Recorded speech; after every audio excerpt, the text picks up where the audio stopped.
Hello everybody, welcome back to SwitchWatch. It's James here, and I'm delighted today to be talking to you about Disgaea 5. I managed to get my hands on a demo, and you can too. It's available on the Nintendo Eshop in the United States. If you're in the Europe region, it's pretty easy for you to go and change that over so you can get yourself this demo. The game launches on the 23rd of May in the United States and the 26th of May in Europe. This game originally launched on the PS4 and had a bunch of downloadable content. The Switch version is effectively definitive version of the game. It includes all of the downloadable content that was available on the PS4 and wraps it up into a juicy Nintendo Switch version, which of course is now portable.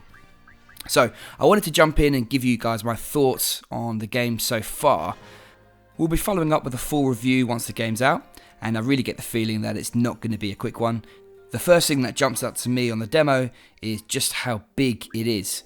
I mean, seriously, this is a demo and I'm an hour and 45 minutes in. There's a save feature and I have no idea how much is left to me. This game is clearly a bit of a beast. I'm an absolutely massive strategy and RPG fan, so I love that this game combines both. I never got to play any of the older versions, but this game really reminds me of a cross between Final Fantasy Tactics and the Fire Emblem series. Of course, another game that's coming to the Nintendo Switch. On starting up the game, you're thrust into a bit of a story. It's quite classic, quirky Japanese. It's vibrant, it's colourful, it's manga style. And then you're treated to a really funky, cool cutscene. The game has some really good voice acting in it, which is quite unusual for this type of game. And then you're thrust into the action. And this is where the game really shines. Now, being perfectly honest with you all, if you're not the kind of person who loves deep, tactical, strategic games, this probably isn't for you. This is not a quick pick it up and play type of game. This is a game with a huge amount of depth from what I can see. Just looking at the menus, there are millions of options here. There's a class system which looks rich and deep. There are a huge amount of different types of weapons. There's elements which have pros and cons depending on who you're attacking. Then there's something called evilicities. Each character, friend or foe, has a unique evilicity, which is effectively a perk. This is something that gives them a tactical advantage on the battlefield. For example, one of the monsters I came across, when there were two or more of them near each other, they get a huge attack bonus. This game makes you come at it from the right angle. This is not a run in there, try and beat everything up. The mind boggles at all the different options. You can pick up your friends, throw them further in the battlefield to get them nearer to the enemy. There's some crazy stuff going on here. You've got combos when you attack in sequence. You get these really awesome mini cutscenes and huge attack bonuses. The battles themselves are turn-based.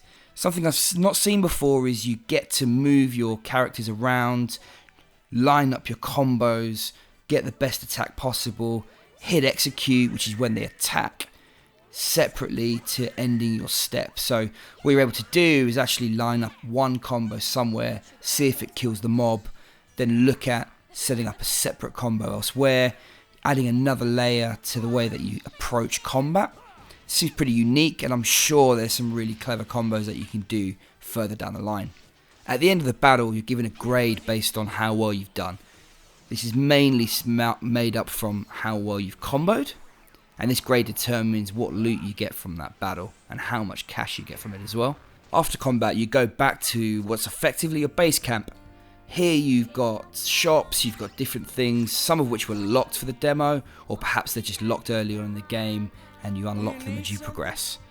There's loads here that you can see that this is going to be a place you spend a lot of time tweaking, buying new characters, you to build your arsenal of warriors to go and attack the enemy foes.